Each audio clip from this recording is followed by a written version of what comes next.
Allahumma salli wa sallim wa barik alaihi wa ala alihi.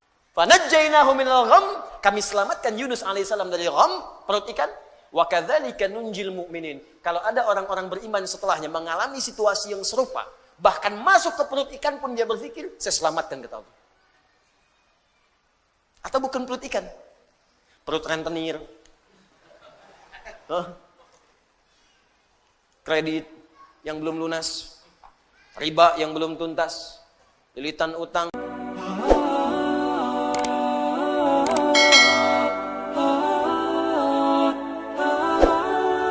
Baik, fokus. Jika kita ingin mendapatkan kemudahan dalam hidup, kenyamanan, kenikmatan, maka kunci yang pertama kata Allah, fokus baik-baik, perhatikan, ikutilah, temani, dempetin. Ya, oleh kita sandingkan kehidupan kita itu dengan golongan-golongan yang paling utama. Wa hasuna ulaika rafiqa. Dan mereka itu sebaik-baiknya model kehidupan yang harus kita ikuti sampai dempet ikuti dengan dekat sekali pola kehidupan mereka. Siapa mereka ini? Mereka itu adalah orang-orang yang selalu taat kepada Allah dan Rasul. Taat. Makanya ayatnya dibuka dengan kalimat Quran surah keempat ayat 69, wa may yuti'illaha war rasul. Siapa yang mau menaati Allah dan Rasul? Taati. Ikuti. Nah, model kehidupan yang taat kepada Allah itu disebutkan oleh Al-Quran ada 4 golongan utama. 1, para nabi. Semua nabi. Lihat sini, fokus. Saya pernah jelaskan ini, ada Al-Anbiya, ada Nabiyin, itu beda. Surah ke-21 namanya apa? Al-Anbiya. 22? Al-Hajj. 23? Gini lah, 114? Anas, Masya Allah. Gampang, cepet ya. 21 Al-Anbiya. Ya, Al-Anbiya. Awas, penting menghafal nama-nama surat Al-Quran untuk memudahkan hafalannya. Ya, kami buka karantina, alhamdulillah nih, golongan angkatan kedua itu ada yang hafal 15 hari, 30 juz. Ya, saya bahagia sekali. Ada yang 15 hari, ada yang mungkin hari ini selesai itu. Hari ini selesai insya Allah. Ada yang 18 hari, ada targetnya 30 hari, ada 15 hari itu selesai. Ya, jadi cintai, kenali ayat-ayatnya. Ya, bahkan sekarang orang-orang saja melamar sudah syaratnya Al-Quran tuh. Ya, kamu namanya siapa? Masya Allah, saya Anas Pak. Baca surat Anas, baca bagus. Ada siapa yang kedua? Saya Torik Pak. Baca surat At-Torik, baca bagus. Ada yang ketiga siapa? Udah pucat wajahnya. Masya Allah, saya Yusuf Pak. Yusuf. Wah, tapi memang gak hilang akal. Cuman panggilan sehari-hari, kulhu. Dan sini. Ada Al-Anbiya. Anbiya, ada Nabiyin, An-Nabiyin. Kalau Anbiya, beberapa Nabi. Karena itu di surah Al-Anbiya tidak dikisahkan semua Nabi. Tapi kalau Nabiyin, itu seluruh Nabi. Dari Nabi Adam alaihissalam sampai Nabi Muhammad sallallahu alaihi wasallam. Jadi Allah akan memberikan pesan kepada kita, kalau hidup kita ingin tenang, ingin nyaman, ingin nikmat, di rumah tangga, di pekerjaan, di kehidupan sosial, ikuti pola hidup para nabi. Makanya saat Anda sakit, ada contoh Nabi Ayub yang pernah sakit. Fokus. Ada yang pernah sakit. Ya Allah, saya sakit kepala, sakit di kaki, sakit di tangan, ya, sakit di kantong, ya, sakit macam-macam. Nah, begitu terkena penyakit fisik, Allah turunkan pola kehidupan Nabi yang pernah sakit. Ada yang ringan-ringan, seperti Nabi Ibrahim sakit. Bagaimana menikmati penyakit itu? Ini yang paling indah. Sakit tapi menikmatinya gitu. Kan kebanyakan orang sakit itu menghadirkan keluhan kan? Makanya dokter bertanya ketika pasiennya datang, keluhannya apa Pak? Keluhannya apa Bu? Ini ada orang sakit mengeluh. Tapi kalau Anda paham rumus ini, sakit tapi menikmati sakitnya. Pernah nggak ada orang ke rumah sakit? Keluhannya apa? Nggak ada, nikmat semuanya. Terus ngapain Bapak kesini? Cuma buat kasih tahu aja. Orang semua sakit itu ditanya keluhan, yang ini tidak menikmati sakit. sakitnya. Nabi Ibrahim sakit. Ketika sakit, Quran surah ke-26 ayat 80. Wa idza maridtu fahuwa yashfin. Kalau saya sakit, pasti Allah sembuhkan. Enggak ada keluhan. Allah, Engkau yang memberi saya makan. Engkau yang memberi saya minuman. Engkau yang menghidupkan saya. Engkau yang mewafatkan saya. Seperti Engkau menyehatkan saya dengan makanan dan minuman. Saya sakit pun, pasti Engkau sembuhkan. Enggak ada keluhan yang keluhan. Yang dahsyat Nabi Ayub. Ketika Anda berkata, itu kan penyakit biasa Ustaz. Tapi saya ini kena jantung. Jantung. Tapi kan masih hidup, Bu. Kematian itu tidak ada hubungan dengan jantung. Kematian itu dengan ajal. Ada orang nggak sakit jantung pun kalau sudah tiba waktunya meninggal juga. Gitu. Tapi kan ginjal saya tidak berfungsi. Tapi kan mata ibu berfungsi. Ya. Tapi kan telinga bapak berfungsi.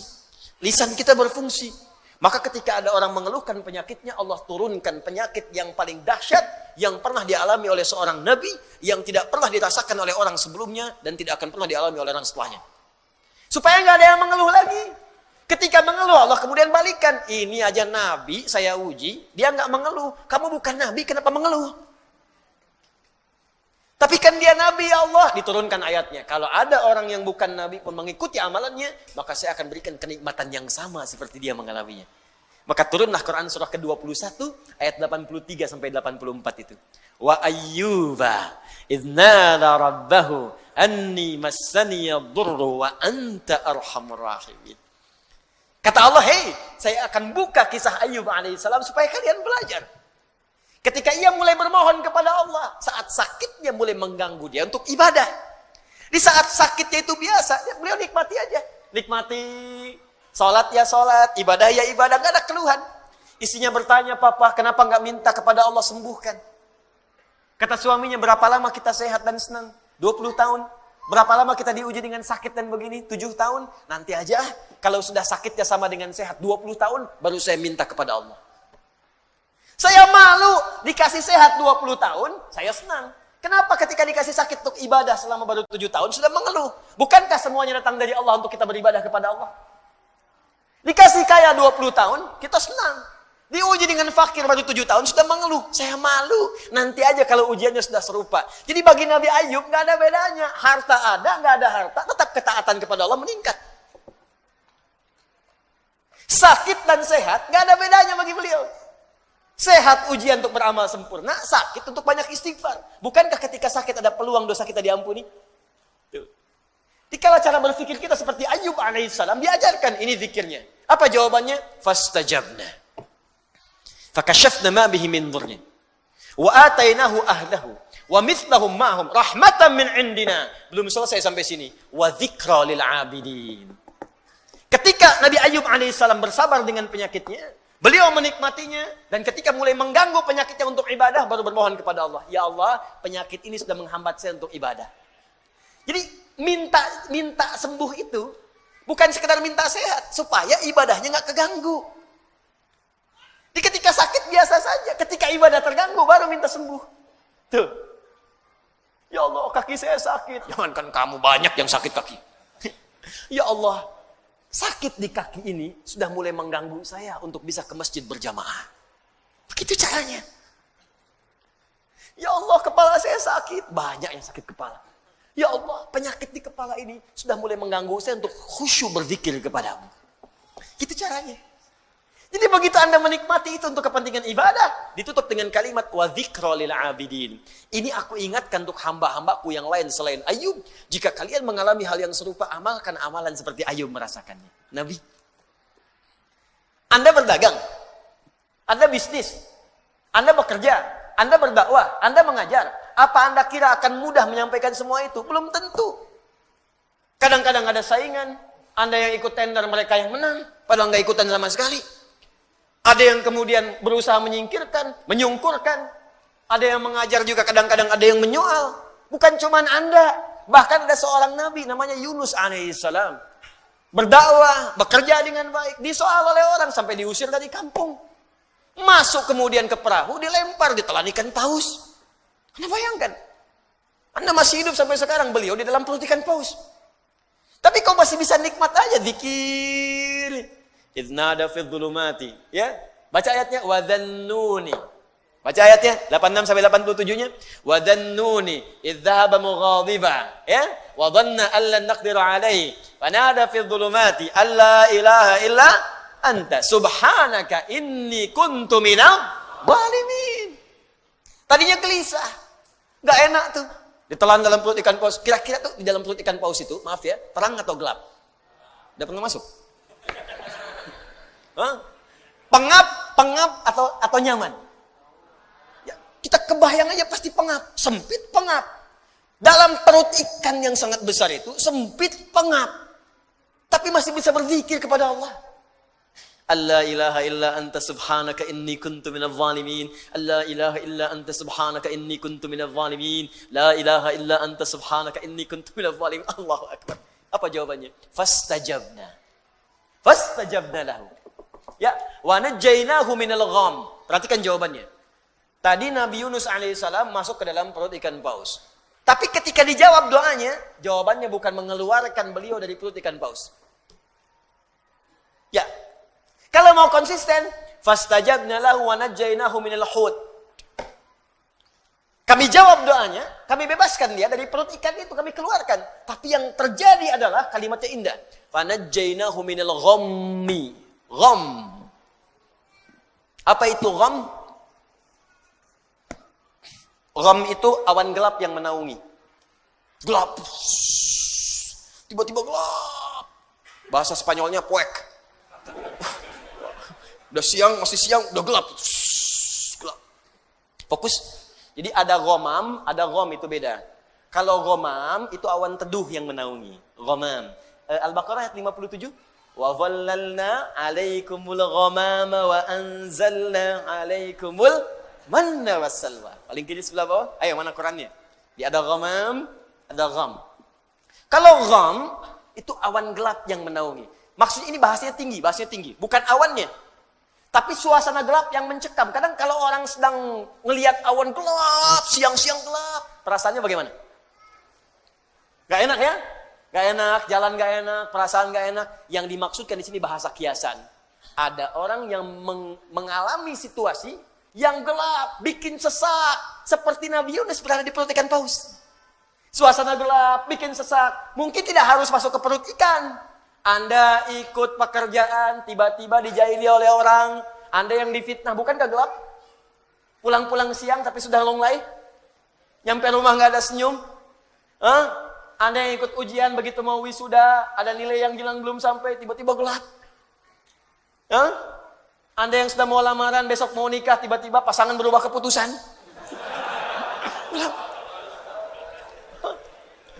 Seketika kan gelap, ya Allah. Padahal situasi siang. Ya Allah, aku seperti tersambar halilintar. Padahal halilintar gak ada. Ya. Makanya kalimat Qur'annya indah. Allah tidak mengatakan perut ikan pausnya. Allah ingin mengatakan, akan ada orang-orang hambaku, mungkin selain Yunus, yang mengalami situasi serupa dengan Yunus. Pekat, gelap, capek, lemah ya Allah. Walaupun tidak harus masuk ke perut ikan. Karena pekerjaan, karena di rumah tangga, karena di kampus, karena di kehidupan. Tapi Anda amalkan seperti Yunus. Dalam suasana di perut ikan pun masih nikmat. La ilaha illa anta subhanaka inni kuntu minadh dhalimin. Perhatikan. Begitu Anda mengamalkan zikir yang sama dan menikmatinya. Wa kadzalika nunjil mu'minin. Belum selesai. Fanajjaynahu minal gham. Kami selamatkan Yunus alaihissalam dari gham, perut ikan. Wa kadzalika nunjil mu'minin. Kalau ada orang-orang beriman setelahnya mengalami situasi yang serupa, bahkan masuk ke perut ikan pun dia berzikir, saya selamatkan kata Allah. Atau bukan perut ikan? Perut rentenir. Kredit yang belum lunas. Riba yang belum tuntas. Lilitan utang. Ya. Kehidupan rumah tangga. Masalah sosial. Minta. La ilaha illa anta subhanaka inni kuntu minadh dhalimin. Uang belanja belum kunjung datang. La ilaha illa anta subhanaka inni kuntu minadh dhalimin.